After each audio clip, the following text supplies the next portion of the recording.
సూర్యదేవుని సామర్థ్యం గురించి వివరించండి అని మైత్రేయ మహర్షి గురుదేవుడైన పరాశర మహర్షితో పరాశర మహర్షిని అడిగాడు. పరాశర మహర్షి ఇలా చెప్పసాగాడు. దేవతలో సూర్యునికి ఆ తేజస్సు గల కారణం శ్రీహరి. సూర్యుడు దివ్యమైన తేజశక్తితో బ్రహ్మాండంలో వెలుగొందుతున్నాడు.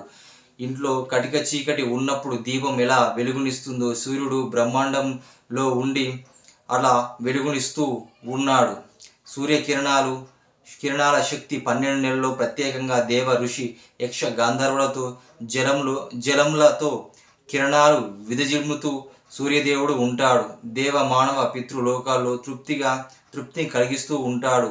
ఆ సూర్యకిరణాల యందు సుషుమ్న అనే కిరణం చంద్రమండలాన్ని అభివృద్ధి కలిగిస్తూ ఉంటుంది.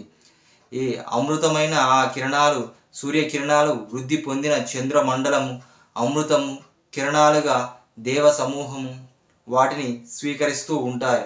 కృష్ణపక్షం నుంచి ఆస్వాదిస్తూ ఉంటారు దేవగణం.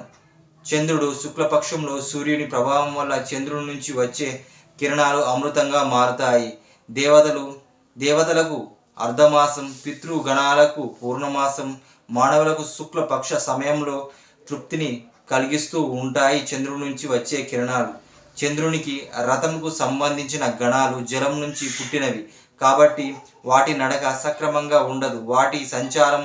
వాటికి సంచారానికి ఆధారం ధ్రువమండలము. కల్పాంతం వరకు ధ్రువుడు కుడివైపుకు ఎడమవైపుకు భాగంగా నడుస్తూ ఉంటాడు. ఆ విధంగా సూర్యుడు చంద్రుని పుష్టికి ఆధారంగా ఉంటాడు. కృష్ణపక్షంలో అమృతమయమైన చంద్రకిరణాలు ఒక కళ దేవతలు పీలుస్తూ ఉంటారు. శుక్లపక్షంలో అమృతమైన చంద్రుడి నుంచి వచ్చే కిరణాలు 15 కళలు ఆ పితృదేవతలు తీసుకుంటారు. కనుకనే అమావాస్య నాడు పితృతిథి అని తెలియజేస్తున్నారు పెద్దలు. అమావాస్య నాడు చంద్రకిరణాలు చెట్లలో అమృతాన్ని నింపి సూర్యునికి చేరుతాడు చంద్రుడు. అమావాస్య రోజు చెట్లను ఆకులను గోటితో గిల్లిన వారికి కూడా కష్టాల పాలవుతారని పెద్దలు భావిస్తూ ఉంటారు. అమావాస్య రోజు 15 కళలు సూర్యుడి తీసుకుంటాడు. ఒక కళ మాత్రం చెట్లలో ఔషధాలలో, పశువుల్లో, మనుషుల్లో మానవ జీవనానికి ఆ కిరణాలు ఉపయోగపడుతూ ఉంటాయి.